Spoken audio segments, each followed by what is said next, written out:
Everyone in cricket knows Sachin Tendulkar as the quiet storm, a man whose bat spoke louder than his voice. A gentleman, a legend, almost never one for words.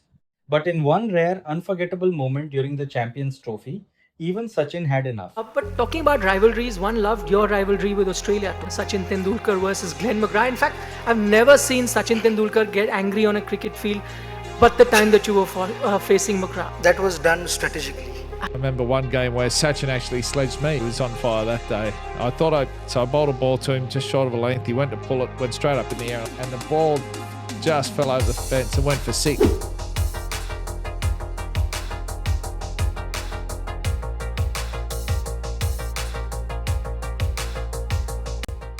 Sachin Tendulkar had made a promise to Glenn McGrath in 2000 and he looked determined to keep it. In an unusually fiery exchange, Tendulkar told the Australian quick he would hit him out of the ground. What followed wasn't a massive score on the sheet, just 38 from 37 deliveries, but it was far more influential than the numbers suggest. Tendulkar's positive intent unsettled the Australian giant and shifted the momentum India's way, laying the platform for victory, which was ultimately powered home by a brilliant innings from Yuvraj Singh. The exchange between Glenn McGrath and Ramnaresh Sarwan is indeed one of cricket's most famous line-crossing moments. Simon's foster parents, so he's lived with them since he was a young boy. They live in Australia. A few words now. McGrath launched a crude personal jab, making a derogatory suggestion about his relationship with Brian Lara. Sarwan didn't blink. He fired back with few words that changed the tone of the match. Well, we've had a few words in this match already. Venkatragoan comes up to have a word with the two of them. 236 for 4. McGrath went to the West Indies dressing room after the day's play to apologize to Sarwan for his reaction and his initial crude comment. Sarwan accepted the apology and later clarified in interviews that he had no malicious intent regarding Jane McGrath and didn't know about her health conditions. He was simply reacting to a personal insult in the heat of the battle. What if sledging goes beyond personal egos, escalating from a clash between two individuals into a confrontation between entire teams, where national pride is at stake? I'm coming for that. And Lenny Pascoe, at one point said if I'd hooked, I was going to be a hospital case. I wasn't a helmet man. I didn't wear all this protective gear. The message that I sent is that I'd rather die out there. The only how I'm going to be not here is if I'm knocked out. Oh, nasty blow, nasty blow. Everyone was thinking, oh hell, Viv is going to be damaged. The bouncer coming next ball. What an answer. And the very next ball, he hit it straight out of the ground. They weren't saying kill, kill, kill for too long.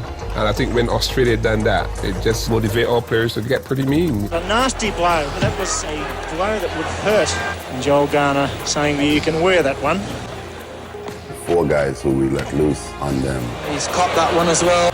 It's been a rather painful day for the Australians. The same Australians who were so aggressive, all of a sudden were crying. When we had the pace, and the pace get real hot, because the pace is real hot. And we kept the pressure on the opposition and we hammered them into the ground. We felt as if, yes, we had really achieved something. We had learned from our experience. Really the best team in the world. If you think that era where the West Indies stood their ground and crushed the Australian spirit was intense, then this next round will absolutely blow your mind. We simply cannot discuss the history of the line being crossed without revisiting the infamous Grovel statement. People are building these West Indians up. I'm not really quite sure that they're as good as everyone thinks they are. If they're down, they grovel. And I intend, with the help of Closey and a few others, to make them grovel. Grovel. They grovel. Grovel. To make them grovel. That wasn't a clever thing to say. This wasn't just a test series, it was a high-stakes morality play in black and white.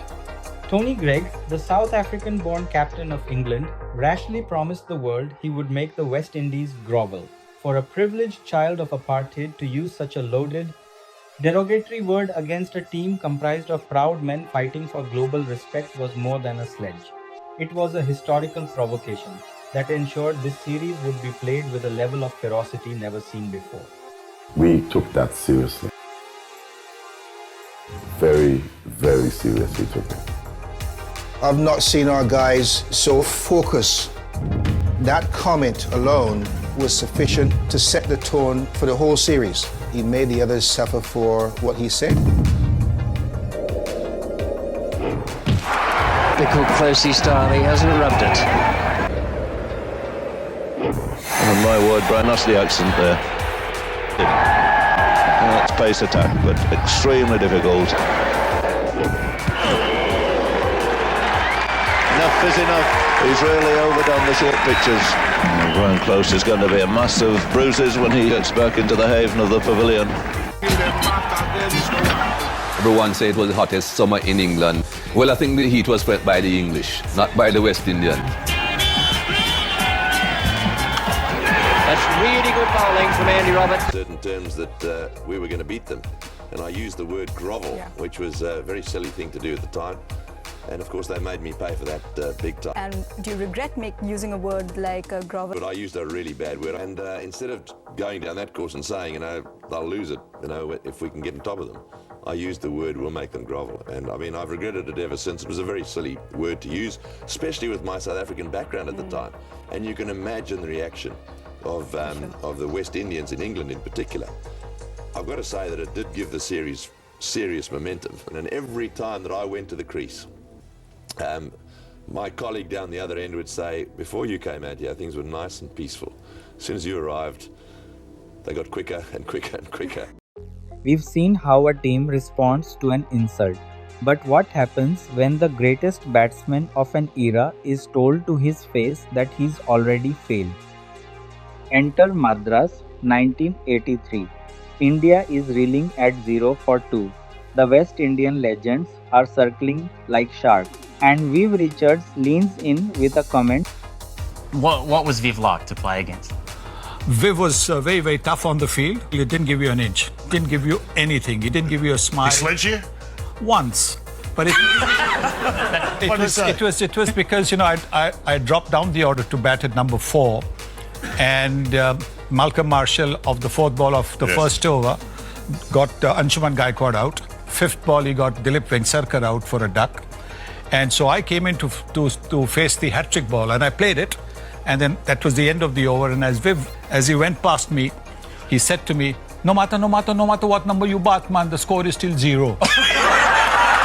So, how many runs did Sunny score in that match? The result, a double century for the ages. Sunny converted that initial 0-2 crisis into a monumental 236 not out. This knock broke Sir Don Bradman's long-standing record of 29 Test centuries, marking Gavaskar's 30th 100. It proved that while the West Indies could bring the heat, Gavaskar's technique was an ice-cool shield that could not be breached when his pride was on the line. First ball, Lillee bowling to Sobers. I said to myself, wonder what the hell has the Donald brought me into? The next one I gloved. Lillee bowling to Sobers. Caught. Yes, he's out. Caught by Marsh. And Sobers is out for a duck. And the World 11 are 6 for 46. Every time I walked into bat, Dennis has seemed to present me with these short pitch deliveries. And I was getting a little bit fed up of it. I was just running in and bowling as fast as I could and hoping to get wickets. Obviously this had got up Garry's nose a little bit and he decided that he was going to do something about it. I went in the dressing room that evening. I went to carry a message so that Dennis can hear. I said, you got a man in here called Lillee, and every time I go into bat I seem to be getting these short pitch deliveries. I just want you to let him know that I can bowl short, I can bowl quick, and I can bowl bounces too. So you better watch out for me when he came in. Lillee batting.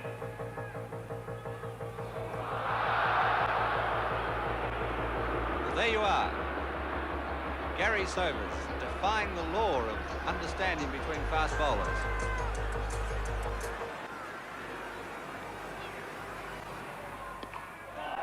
He's hit him hard and high. Beattie is getting under it, and he's caught. There was a big smile on my face. Ian said to me, what are you so happy about? He said, well, I got to tell you something. He said before Dennis could reach the dressing room, just as he was coming up the steps, as the door opened, the bat hit the wall. And he said, "That little bastard, I will show him. I haven't really bowled at him yet." I said, "Well, Ian, you know, he's got the ball, I've got the bat. We'll see." Where's that going? Out towards the boundary again. Where's that going? Towards the boundary.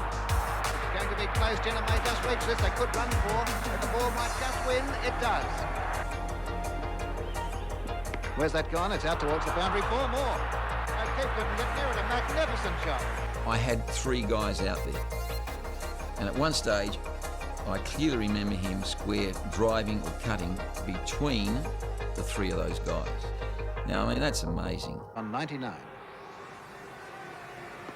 And that's his 100. And a standing ovation. Coming to our next tale, a masterclass in why you should never poke the lion. Any discussion about a sledge motivating a player must include the famous incident between Flintoff and Yuvraj Singh. And then in that World Cup game against India, my ankle had gone, right? I thought it was my last game. I was angry. And I crossed the line. It's one of the few times in my career I did, I think. And then he hit Stuart Broad for 6 sixes. It should have been me. A few words exchanged between Yuvraj and Flintoff. I wouldn't bother Yuvraj if I was you. Just a few instances where the mouth started a fight that the bat finished. From the tactical era of Sir Don Bradman to the high-octane aggression of Virat Kohli, cricket history is rich with such retaliations. If you want to see a deeper dive into these mental battles, let me know in the comments and we'll get started on part 2.